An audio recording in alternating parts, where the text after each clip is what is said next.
get that going. Let me come over here. And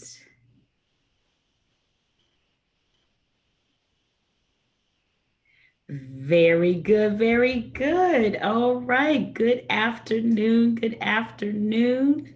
Let me make sure that I can be seen. Yes, it looks like we are live and good to go. Hello, Cleon. Happy Thankful Thursday. Hello, Carmelia. It's so good to see you again and be a Yes. part of your amazing enterprise, I should say. Thank you. We are all a part of this amazing enterprise here at Realtors Roundtable. So I am glad to have you back again, and hopefully our brother Craig Gilbeaux Jr. will be joining us as well. And hello to everyone watching. Thank you so much for being here with us on another Thankful Thursday. I am Carmelita Turner, the realest realtor you know, and this is Realtors Roundtable. I'm here with my friend and colleague Cleon Smith, and we welcome you to Realtors Roundtable because this is where we convene each and every Thursday to discuss or deliberate real facts that impact real people. So we have a lot to deliberate today. We have quite a bit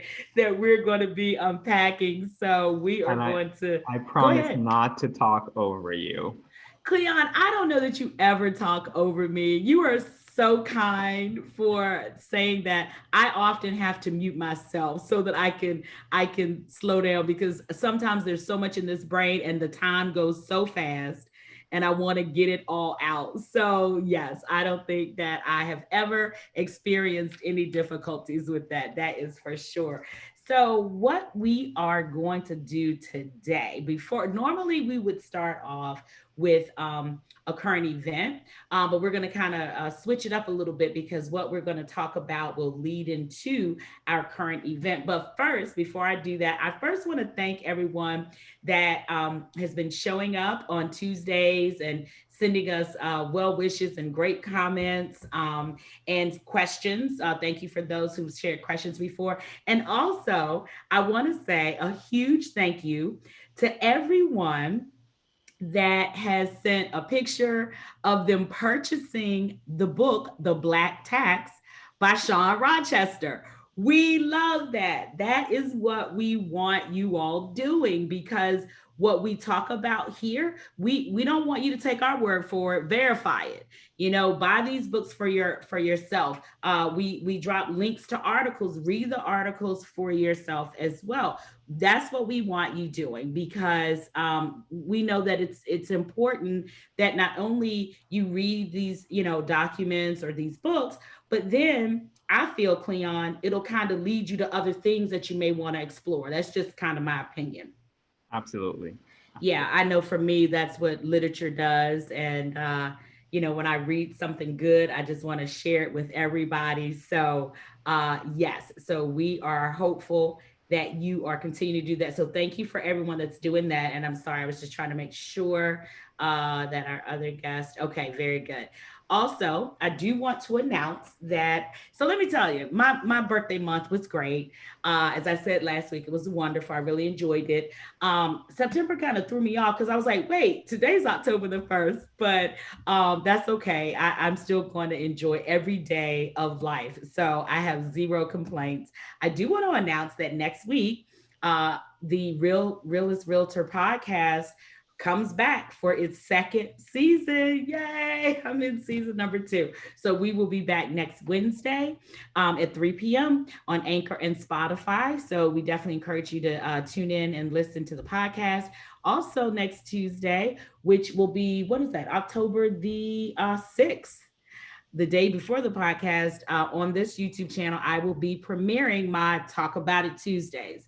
And so those are going to be here on the YouTube channel, and they're just going to be brief segments that are going to speak to issues, Cleon, that consumers have forwarded or have been talking about quite a bit as it pertains to quality of life and owning more doors. It's so many things out there, very interesting things that I think as realtors, sometimes we may not think about. And once people are either in the home buying process or in the process of buying an investment property or actually in the property, these things kind of pop up. And it's almost like, well, gee, what do I do about this? Or who do I call about this? Or how does this change, the whole outlook of the situation? So I was like, wow, those are going to be really good. And it'll be a lot of good information for folks. So just wanted to say that, make that quick announcement. So again, I'm so glad everyone's purchasing the book, reading the articles, and showing up here live each and every Thursday. All right. So the first thing I want to do today, we are going to use just a little small excerpt from The Black Tax by Shawn Rochester. And to kind of catapult our conversation, I will say, because it is definitely one, as I said in the post, one that needs to be had. So, for those of you that purchased the book, now that so many of you have been buying the book and shared that with us, you may notice on page 11, if you'd like to go to your book, we encourage you to do that. It talks about, it really gives a clear explanation, Cleon, of what the black tax is. And Shawn Rochester says that a black tax is an additional financial strain or heavy burden placed on Black Americans by people and institutions that have conscious and or unconscious anti-Black biases. The key words here are conscious and unconscious, and I think that is critical, and we'll talk about that once we get into the test that we all actually took part in. It says this tax is placed on Black Americans because of their fellow citizens and what their fellow citizens think they are, which is dominated by a host of well documented and unfounded negative stereotypes, not who they actually are. The tax greatly reduces Black Americans' ability to invest in new businesses, education, housing, employment, and other activities that lead to wealth accumulation. And so, this is why Shawn Rochester was so specific about the fact that in writing his book, The Black Tax, he wanted to be very clear about the fact that his focus was on how those implications impacted that, all that, the whole discomfort of that conversation, but how it impacted the lives of Black Americans in numbers, in wealth, in the ability to build and accumulate wealth, which is so very true. He went on to then say another important question is, do Americans really harbor anti-Black sentiments? He said, what are somewhat, we're somewhat familiar with the history of anti-Black bias in America, does it still exist today? Well, we can clearly turn on the TV. We can clearly look at policies. We can clearly listen to presidential debates, which we'll talk about. And we know that those anti-Black sentiments are there. And so then he went into talking about the results of the research that was done back in 2012, even though we know that the test is still active today because we actually took it. But he talked about researchers at Stanford, University of Michigan, University of Chicago. And then when I actually took the test, Cleon, I don't know if you noticed this or not, University of Virginia was Yeah. also listed on there. So apparently, as this test has been in existence and has garnered more attention and gained more momentum, they've added other areas that they test for biases, as well as the initial area, which was for racial bias. And he said that the results of the research were quite interesting and showed that 51% of Americans expressed explicit anti-Black attitudes, and 56% of Americans expressed implicit anti-Black attitudes. So I think it's important to point out the difference. We know if something is explicit, it's out there, it's not a secret, you can see it, feel it, touch it, it's obvious. But if it is implicit bias, it could very well be something unconscious.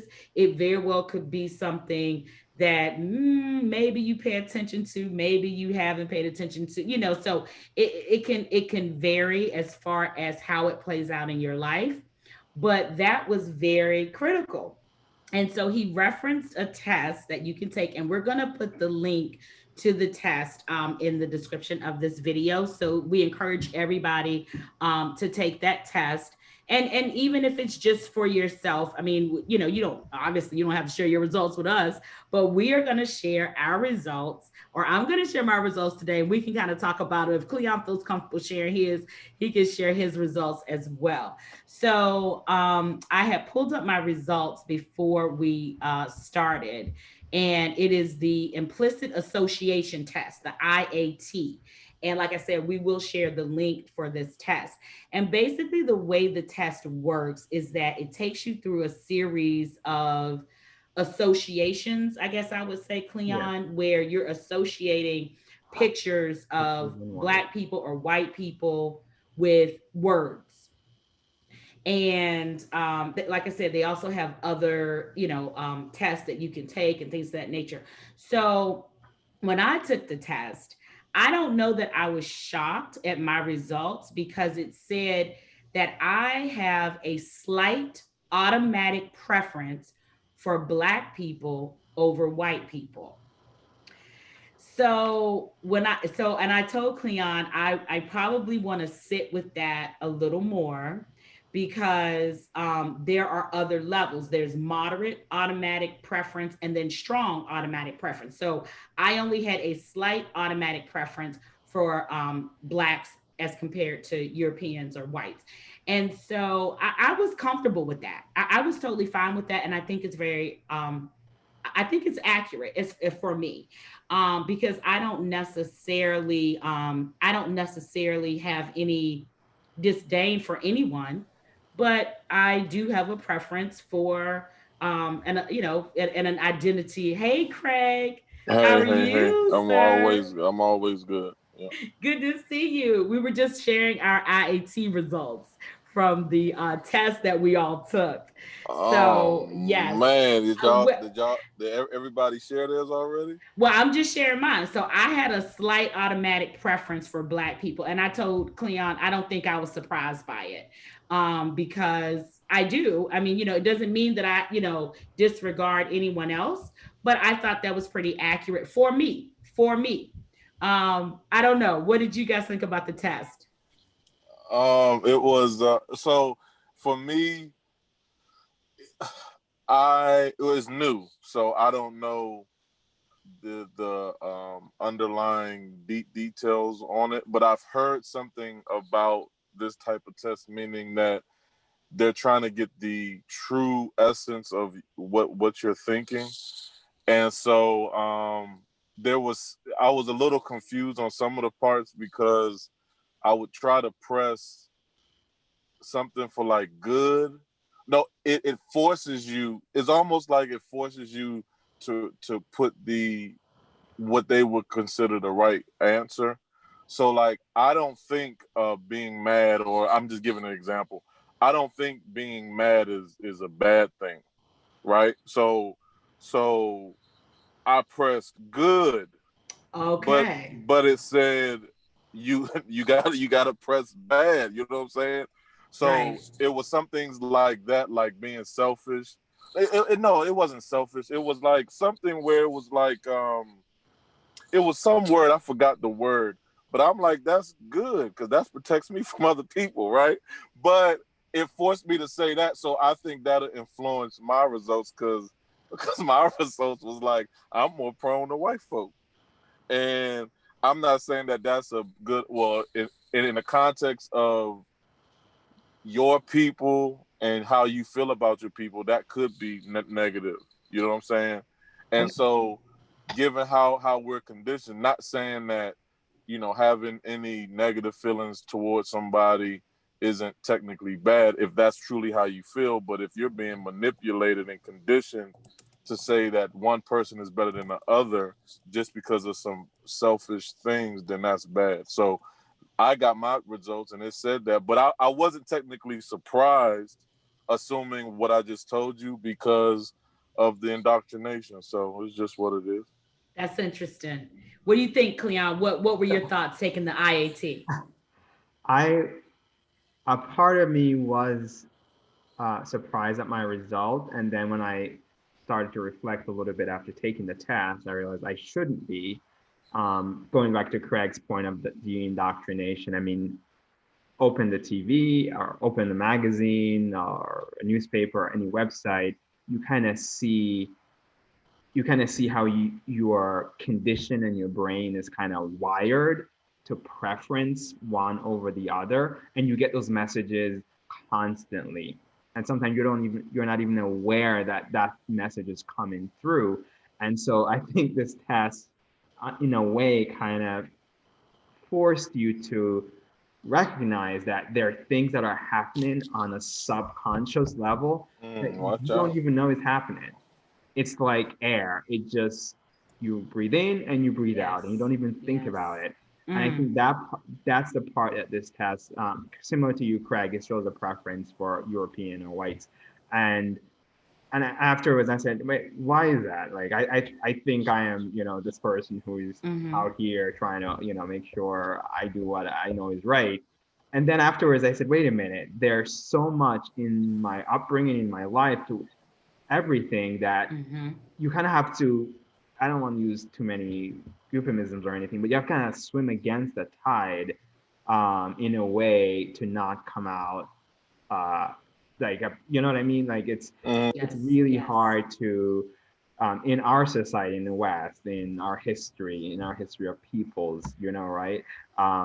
To come out of these results, to show that you have a preference for your own, race, or, for Black. So I I was surprised, but in a way I wasn't, if that makes sense. Mm-hmm. Right. Mm-hmm.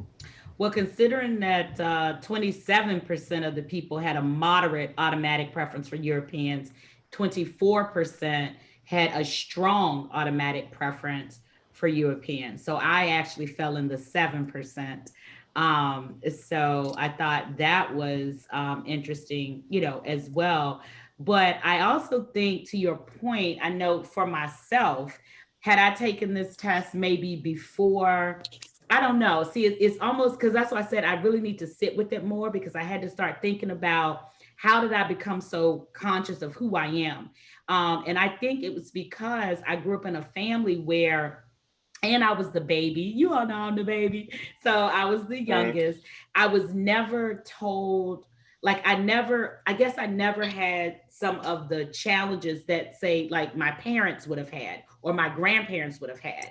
And then I had the conscious awareness and activism that I received from my brother and my sister, who are older than I am. So they were part of an age group and a movement where they were becoming very conscious of the atrocities and injustices that were occurring to the Black community. So I benefited from that. So I always grew up very aware of who I am, and and being educated on different things and seeking information and knowledge, because guess what, you weren't going to get it in school. Yeah. So unless you had someone guiding you, or the ability, my brother and my sister, they're both avid readers. And I remember, there were always books in the house by Du Bois, or, I mean, just, there were just all, literature, Malcolm X's autobiography, that, like, all of these things were just normal in my household. So I had to think about the fact that that's not the case for everybody. Sure. That's not the Well, see, case. it's funny you say that because, um, and this what makes the test interesting, because I know personally of people that their parents were like, the first Black this, and really pro-Black. But when you have conversations with their children, they are like, I don't care about that stuff. And is that stuff even real? Right. And so I'm interested in discovering if if the tradition is understanding Blackness, how does that skip over a generation? You know what I'm Mm, saying? Like, yes. for example, and this might be a little controversial, but for those that are raised without and have to struggle and go through life trying to, get to where they feel they need to get, and then they really have a silver spoon. That is a different raising than kids that have. And so the kids that have, sometimes don't go through life experiences of not having the lights on and running water and stuff like that, and so it's kind of I think it's a little more difficult raising children that actually come from resources. Yeah, like impoverished situations or socioeconomically challenged situations. Right. And Yeah. so the point I was making is I'm interested in knowing the one. It's almost like the preacher's children, right? The quote unquote preacher's children, where it's like your dad's a preacher, but the kid quote unquote is off the hook. Like what You is know those happening? PKs are off the hook. Stop playing. They off the hook. So that's my question. Like regarding kind of bringing it back full circle for those that do have the Malcolm X and the books all in the house, but then it just doesn't catch. Why is that? I don't know. I and this is just speculation on my part. Again, it goes back to the inundation of anti-blackness. Mm-hmm. Like as I said, it's like air. You can't. Sometimes you don't see, and that's a part of this that is so radical for me. Is it is it's unconscious, and some of these things happen, and you don't even know they're happening. That subconsciously you're being fed and you're wired. I hate to use that word because it's not you're no one is born, no one is born with anti-blackness. It's taught, right? And it's the subconscious, maybe that's what I'm trying to say, the subconscious teaching of it. That's probably where we need to do more work.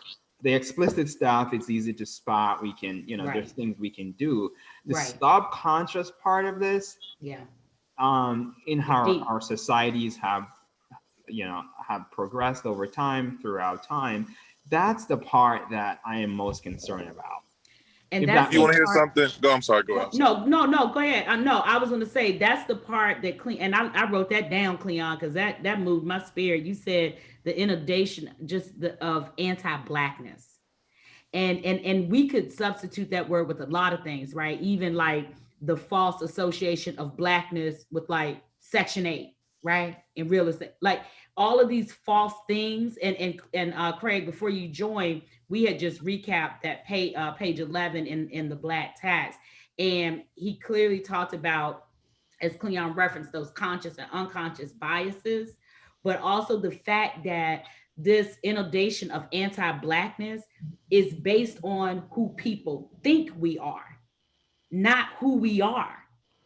And they get this craziness from so many I, places. Like Cleon said, you don't even know these things are coming in and out. Some of them are explicit, but some of them are so daggone subtle that they just permeate everything about how you view blacks. I'm sorry, go ahead, Cleon. so I'm going to put myself on on blast right now. So let's say in my business, in real estate, I get a call from a lender saying we have a client, they have some credit challenges, and they stop there. Where does your brain go? Where does most Uh, of our brains? And I'm not calling people out. I'm just using my nah, own, right. That's real right? talk. And so where does that come from? Right? Where does it That come from? that's the And part and I'm look, and I'm gonna hit you with I'm gonna hit you with an even bigger one. Cause look, let me tell you, I'm putting everybody on blast. I bought my note cards. I'm putting everybody on blast today because we're all in the same brokerage. So yeah. we know, okay. So, but we're also, in the same business. You see the things come over like, oh hey, I have a really sweet Section 8 client, but I just don't have time right now. Would someone like to help this wonderful person? Oh, you don't have time. Oh, okay. So you don't have I'm just saying. I'm just saying, right? And I already know where Cleon is going with that. And I'm gonna take it a step beyond. Not only where does your brain go, but then why did they reach out to you? Somebody with some credit problems. Why did now they would reach out to a person like me because hey, I'm writing the book. I'll be releasing the book, and I actually have a class designed specifically for that. However, it's not specifically for a certain group of people, but I do have a class for that. But we already know what that means and what that looks like. And even when Black clients, like we've discussed, as far as how the Black tax impacts people in real estate, when the minute a Black client walks to the door, they're automatically like, oh, their credit is probably bad, or oh, they probably don't have a down payment, or they don't make the money. Like all of these things, whether they acknowledge it or not, it is somewhere in the psyche. I'm sorry, Craig. Go ahead. What were you gonna say? And I would just quickly say, and anyone who says, "Oh, I don't think like that. I see everybody the same," they're not being honest. Because, and I'm standing in my power by saying this as a Black person in America, who know what that feels like. From my brain to go there, it just says something about what our society is doing, not just to not just to the folks who are impacted, but to the rest of us. So Yes, someone said, absolutely. racism just doesn't hurt the people who it impacts. It hurts all of us. Hurts all of us. So Craig, go ahead. Well, it kind of goes back. I'm going a little bit back to what you were saying about the people aren't born a certain way, right? And so I want I'm going to challenge people to go and read and go follow Dr. Joy DeGruy Leary, right? And she created the book Post Traumatic Slave Syndrome. Slave syndrome. Yep. All right, now a lot of people don't think. Oh well, a lot of people aren't scientific, right? And so this goes with indoctrination. And so there was something she said that stuck with me. This was like 5-6 years ago, but she calls it epigenetics, right? And what epigenetics is, she gave an example. She said, now they had an experiment with rats, and they were trying to have the rats be adverse to mint. So they would do tests on the mother rat. The mother rat at this particular time was pregnant. So they were doing these tests on the rat to make the rat adverse to the smell of mint. So they did it. After a while, she was adverse. The rat was adverse to the smell of mint. So she had her children. Now her children, or I don't know the correct word for baby rats, right? But her children, I think the correct word is baby rats. Go baby, ahead. right? So her children never had the test done or anything like that, and you wouldn't have guessed that the children were adverse to the smell of mint. Now she goes on to say, and she does it way better than I'm doing, but she goes on to say that these environmental variables can be passed down, like shortness of life, thinking, confidence. And that's why there's a quote, and I don't know if it's really a quote from him, but Bruce Lee says something to the effect of, I don't even speak negatively about myself in playing. Right. I Yeah. don't even do it, Yeah. because these words and these self-talks run deep. Yes. And so if we don't understand that this is a very planned out, methodical way of conditioning people, then we're kind of like lost in the sauce. So that's kind of where I wanted to add that Especially in. after 400 plus years. And so, Yeah. and that is what Shawn Rochester did such a great job with in the book. He doesn't necessarily, he does try to blend the psychological impact of, from slavery to present time. But what he did brilliantly and beautifully was that we know there's a psychological impact, but there's a very real dollar figure impact as well. So now we got the dollar figure impact, we got the psychological impact, and we're carrying all of these heavy things on top of the fact that never have had the ability to heal, never have had the ability to be free of unjust laws, unjust lending practice, unjust, it's just like, And so it really does lend itself, because we are now at a time, and that's why, I mentioned things like Section 8, and you talked about the baby rats and them being adverse to mint. You can also pass on things like poverty mindset. Julian Gordon talks about this all the time. You can pass on, lack mentality, right? And so a lot of times as realtors, we are battling things that are psychologically ingrained first to really nurture and help people understand you are worthy. Mhm. You are worthy. You have every daggone right, every right to know in your mind that you can own as many doors as you want. You can have sanctuary. Let us help you. But look, it's a battle. And guess what? I live in beautiful melanated skin myself. So I'm having to help you heal while there's still things we have to heal from ourselves, as Cleon pointed out. And so it becomes all of these things, but we don't, but we don't stop because we know it's for the greater good. It's for a bigger cause. It is for their generations to come when done properly, when the education is given and people are starting to understand. And I think this is what we're seeing. And so I wanted to, I'm going to move us forward a little bit because when you start hearing reports come out, so the LA Times just did an article. I think they did the post the article yesterday, but it's been on the news as well about how they created this California task force to study reparations. And I will put a post to this article as well. And so, the minute I read the article, I was kind of like, okay, yeah, well, here we go, right? Here we go, studying the reparations. Okay, well, who gets the reparations? Well, who's on this task force? Well, how does this work? What is the Right, point? right. So people think, oh yeah, well, reparations, that's the solution. Well, it may be part of many things in a pyramid of solutions that need to happen, but it ain't the only solution, in my opinion. And so, again, when we talk about how these things are even done, and when we first started Realtors Roundtable, one of the things that we talked about early on is that when you don't have the right minds at the table, you just there creating something that's a band-aid and not necessarily a solution. So I'm not being dismissive at the fact that they are talking about it. I think it's encouraging, and I'm glad that they are a state. California tends to always be a state that leads the way, so I'm not mad at California, but I do feel like these are deeper conversations that need to be had. And then when I kind of laid that over Ice Cube's contract with Black America. And I don't know if you all have had a chance to read it in the viewing audience, and if you haven't, there'll be a link to that here as well. But when you look at the contract that they have, I mean, there it's at icecube.com, and you can and it talks about the contract there. It's some really good information there. You can read the entire contract there, but it goes through all these different areas like lending reform, which we know in real estate that lending reform is pivotal. They talk about federal funding, the Federal Reserve, data and credit, prison reform, many different things. But then they have a section on what is our responsibility as Black people.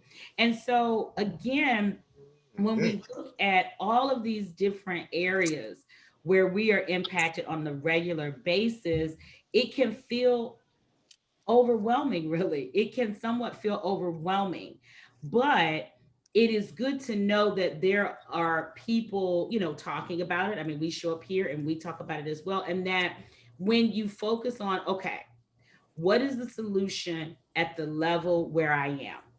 What is it that I need to do for myself and my family to first get that first door? Get that second door, start building a wealth foundation. How must this look, whether reparations come or not, whether this Black contract is signed by policymakers or not? What does that look like? What are your thoughts on how we get to the everyday man and everyday woman level and start to impact and heal where we can?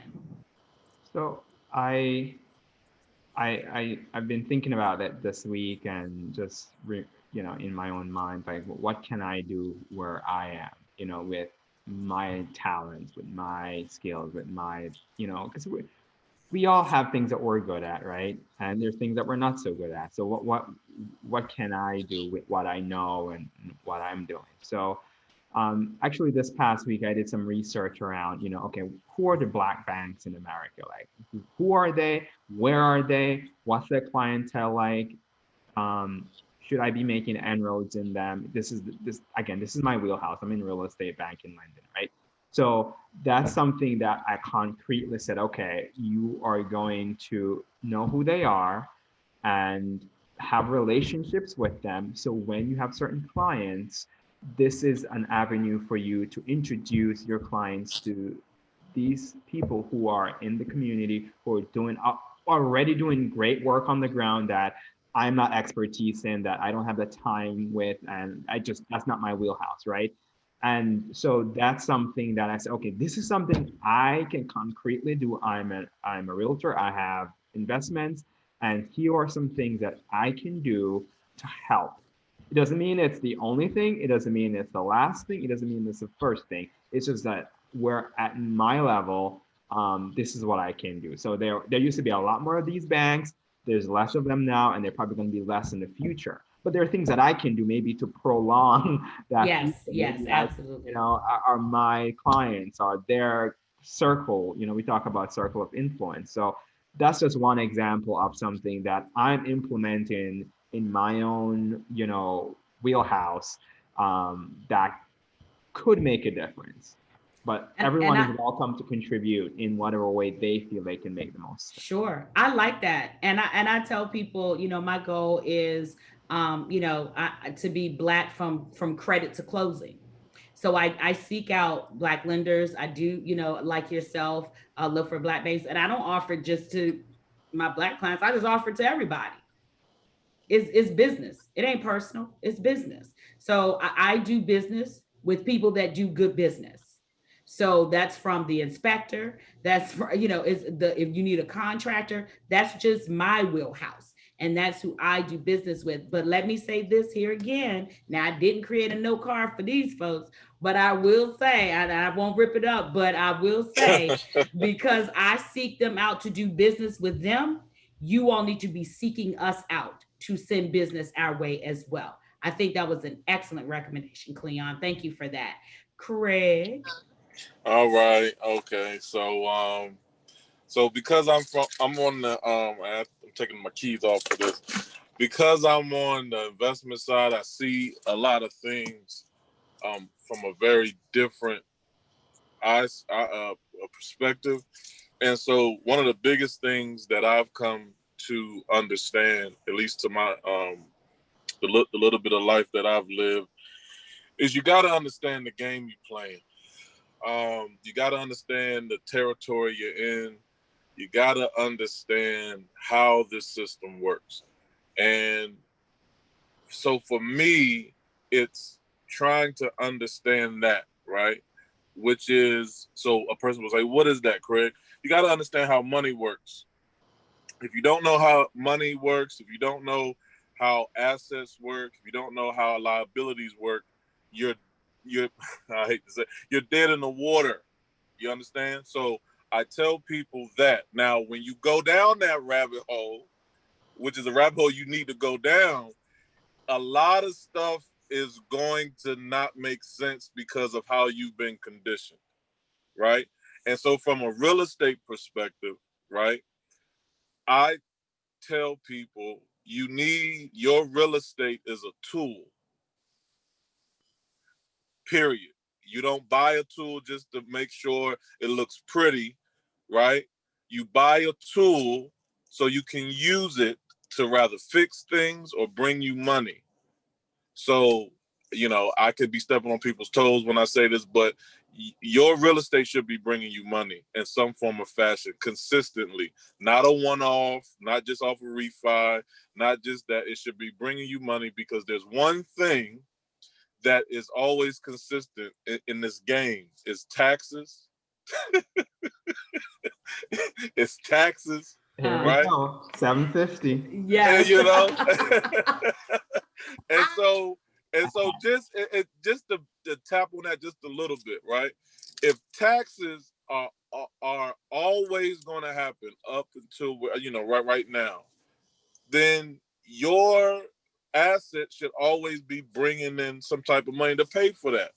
Because if your asset's not bringing you money, then it's not technically an asset. Now, I'm not going down that road all the way, but I need people to truly understand that. And so for me, again, to put a period on it, I'm having people really look at how can I maximize my real estate for it to bring me some type of money, whether it's I'm buying it to put a business into it, whether I'm buying it to rent it out, or whatever it is, your real estate has to bring you money. And so that's the education part I try to tell people.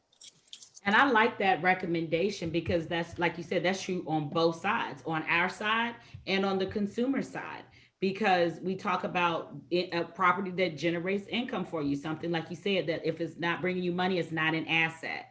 But where does that, how does that work?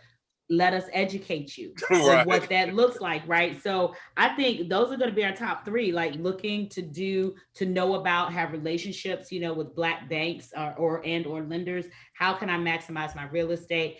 Get the education, get the knowledge. Let us educate you on, and or either listen, we don't know everything, but we can, help you, guide you somewhere, direct you to something. So now we are going to get into the current events since we did bring up the 750. So one of the things for me, that's why I said I kind of wanted it to do it in reverse today to kind of set the scene about, again, just where we are as far as making inroads. But then, as Cleon pointed out many times, there are some things that just bombard the psyche, right? All the time.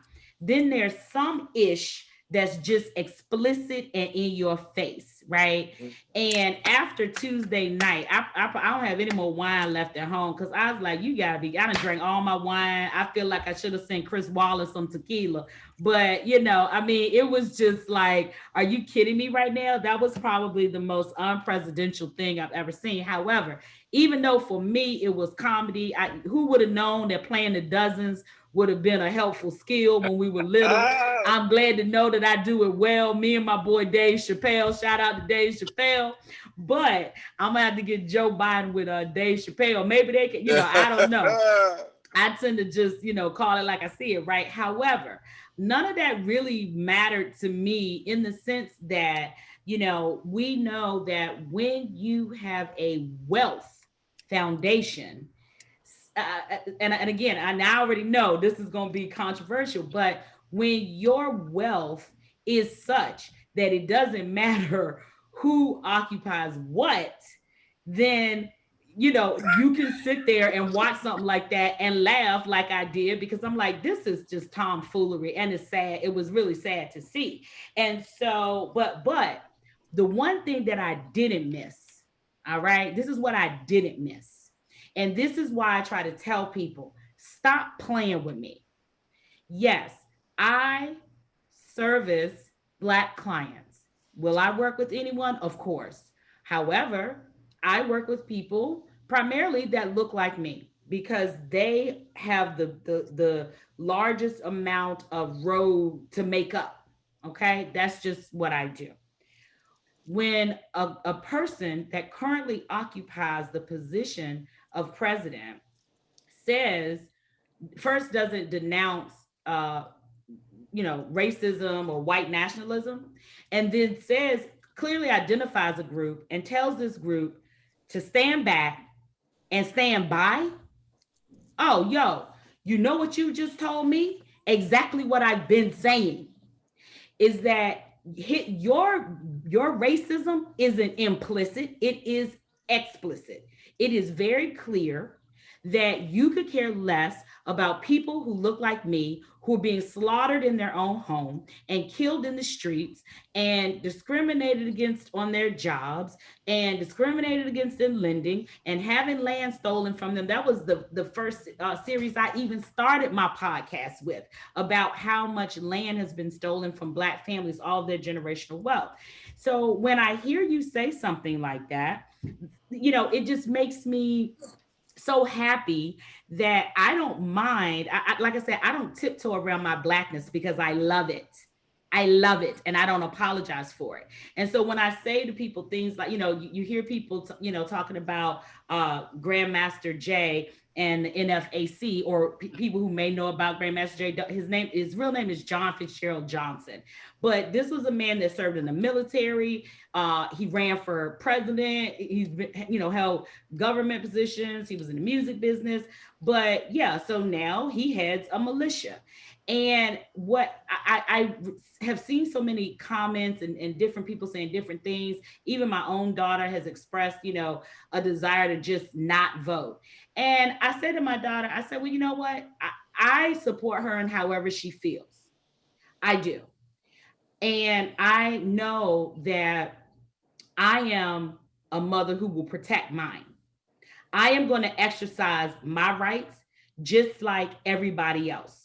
So long gone are the days where you're going to expect me to allow you to, number one, view me the way you think I am, and then say to a clearly racist white nationalist group to stand back and stand by. Well, guess what, mug? I'm standing by too. We all gonna be standing by. And this is why I say education is pivotal. You better educate yourself about who these people are in office. You better educate yourself about, oh, we need to vote. Okay, well, what are we voting for? Because I need some tangibles. So who are we voting for? And what are they going to do for my, because let me tell you something. Everybody else comes with a demand. So you're not going to tell me that I'm not coming with a demand, especially when you just made it open season again on Black people by saying stand back and stand by. You made it open season. You come for mine, I got something for you. Sorry, but I do. So,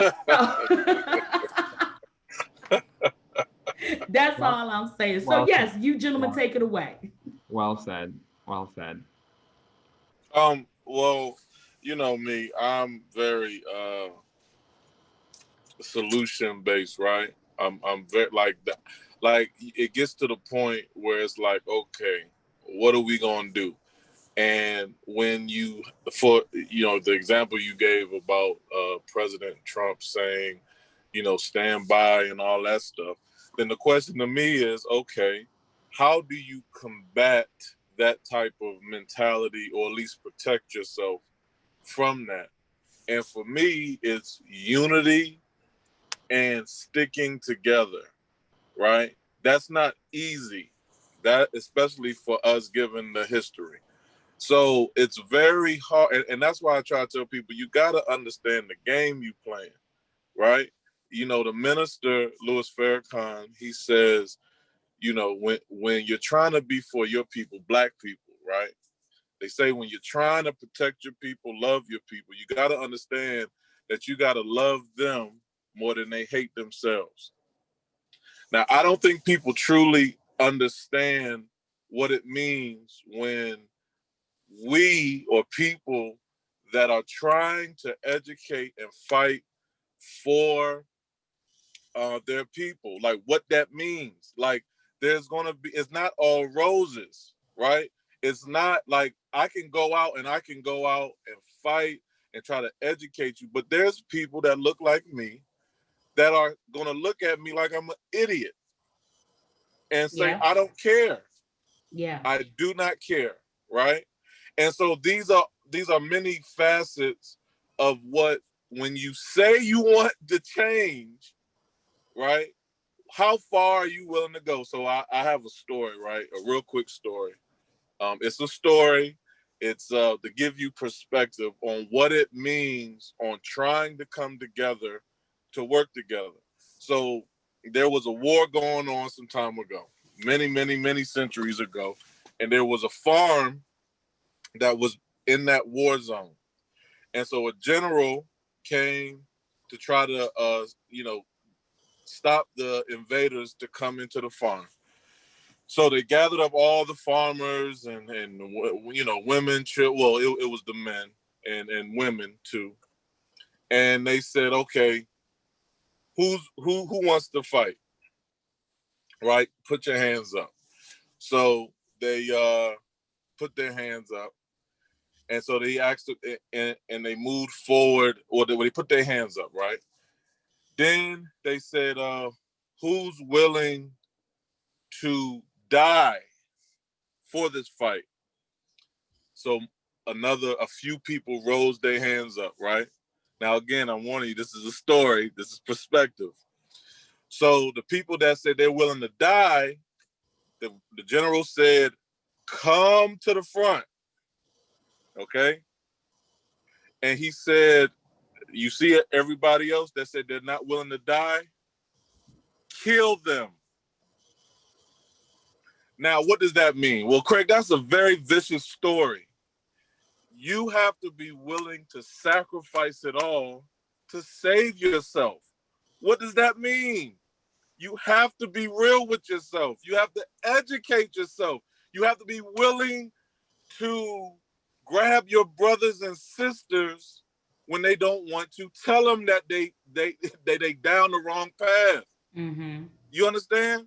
Like that's the type of environment we're in. We can't just, hey, I'm on Instagram and I'm just gonna post and stuff like that. You know what I'm saying? Like, for example, and I'm gonna put a period here because that was kind of deep.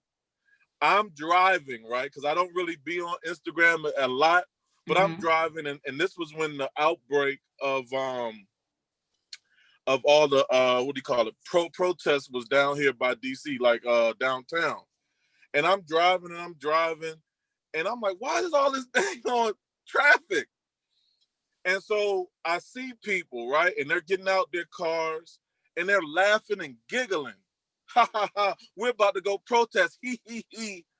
And I'm like, so I turn on the radio and it's like, you know, mayhem and everything's going on. We got to fight for justice. And I'm looking at these white, black, all types of skin colors laughing and joking about what's going on. And so I'm like, to understand what's really going on, you have to research and really understand that when you say you want justice for your people, it's very serious. So I'll end there.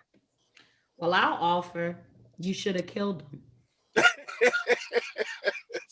Hey, what did Harriet You already know my answer. Hey, what did Harriet Tubman say? She said two things. She said, I could have freed more people if they only knew they were slaves. And then, I haven't confirmed this, but it said that the slaves that came on through the Underground Railroad that wanted to go back, she had a pistol. Yeah, absolutely. Because you ain't about to mess this up. Boom. Look, favorite movie, Rockabye, baby. Hey, I'm trying to tell you. Listen, let me say this. I didn't find your story shocking one bit. I didn't. Now let me say this. That was just, and I'm not.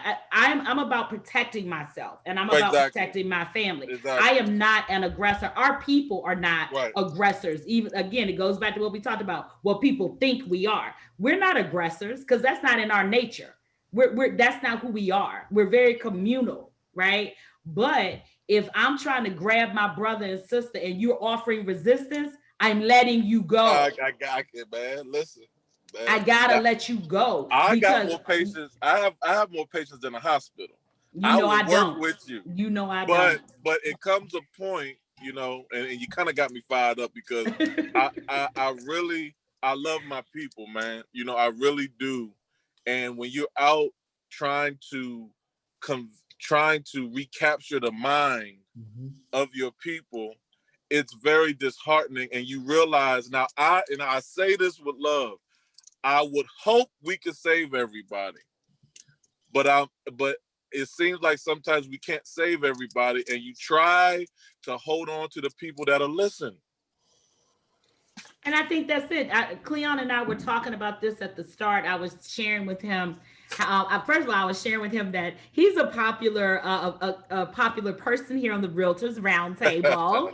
And yeah, so I was like, well, I said, you know, Craig and I aren't chopped liver, but yes, he's a popular guy. But I was also sharing with Cleon, I was so encouraged by so many people that have shared that they purchased the book and things, because to me, that means that someone is listening. And like I said before at the beginning, if we're just out here saving one person at a time, that's fine for me, because my main energy is saving Carmelita and saving hers. I save me and mine. And then once that is secure continuously, then I'm going to keep saving others. It is not my obligation to save you. it is my obligation. If you come to me seeking answers, Right, I right. have them. It because I can't leave this earth with all this information and all this gifting that I didn't give away, right? So I get that, right? But it's almost like, I think I shared this before. The two most important, dates in your life is when you were born and when you realize what your purpose is. Watch I'm out. That's clear. man. Listen, man. Talk to him right Come there. on Girl now. about to I'm clear shout. about my purpose. So Watch out. therefore, I don't worry what anybody thinks about what I'm doing. I don't worry about anybody that shows up, that likes this video, that leaves a comment, that listens to the podcast. I don't care, because whoever needs to hear it will find it, and there are resources for them that we're able to provide. And what I don't like is that people like our current president, these hate groups out here, there are too many people. They use fear as a way to control. They did that in slavery, they did it during Jim Crow. They use fear. They burned down our cities. I should have put on my Tulsa hat, my Black Wall Street 1921. Shout out. Make sure you all go and visit playblackwallstreet.com. That's another young brother, math teacher, by the way, Craig, little young math teacher, Uh-huh. out here spreading the word, educating folks. There are too many ways that we can get educated, not just the adults, the children, everybody. It has to be a collective effort. I like our top three about identifying Black banking institutions. How do we maximize that real estate? How do we get our real estate making money for us? Educate ourselves. That's basic, y'all.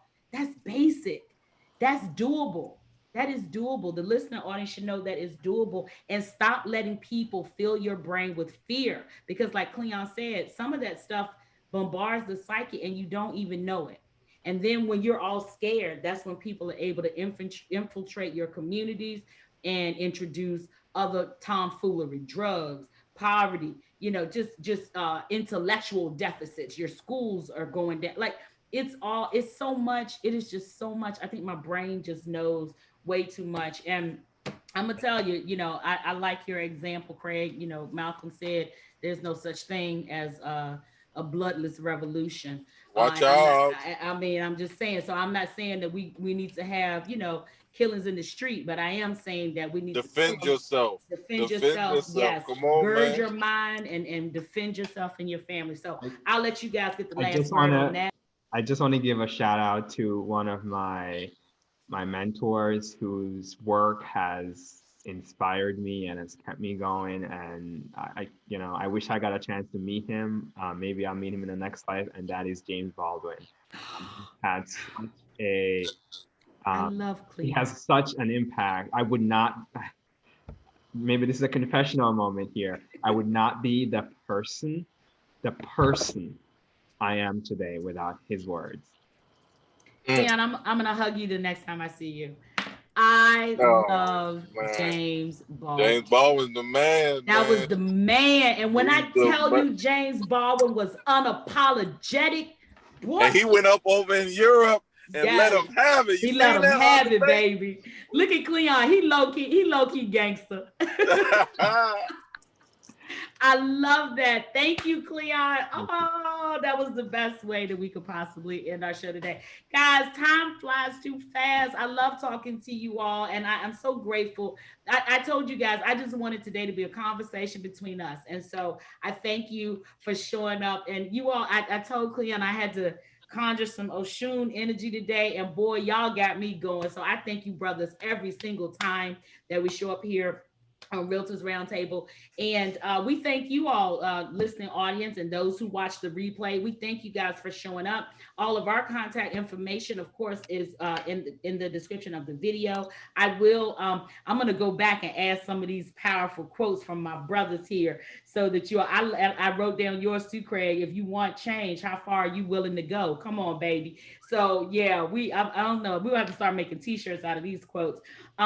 So everybody, Harvest Moon is tonight. So happy Harvest Moon. Go outside and get some fresh air, bask in the moon. It's a thankful Thursday. Be grateful for all that you have right now. But I want you to celebrate and be grateful for all that you're going to acquire coming soon. I mean, you have to believe it before you see it, and we believe it for you. So we are definitely folks who are here to help with that. And I did want to say, just as an aside, I know we've talked about this before, just making sure that we're checking in with people, making sure that folks are just doing okay, feeling okay. It's so much going on right now. And then, I heard sad news, just listening, I don't know, could have been on the radio or something, about Chrissy Teigen and John Legend losing their Oh yeah, I son just seen Shaq. that, man. Dang. Yeah, and that, yeah, so even in the midst of all this craziness, people are still living life and having, things that are just so traumatic happen. So we definitely send them love, peace, and prayer. But then, you hear good news, like Nicki Minaj had a baby. I don't know Yeah, what right, they had. right, So right. so for me and my faith and my belief, I know that for everything that may seem negative or for everything that goes away, something better and stronger always comes about, because that is nature's way. So go out in nature tonight and just look at nature and be encouraged, because whenever one thing goes away, something bigger, better, and stronger comes about. Okay. Enjoy that harvest moon, guys. Thank you. I love this. Folks, thanks for joining us. And make sure that you show up here each and every week. Give us that thumbs up and listen. Sharing is caring. I'm not going to keep saying it. So make sure you share this video with others.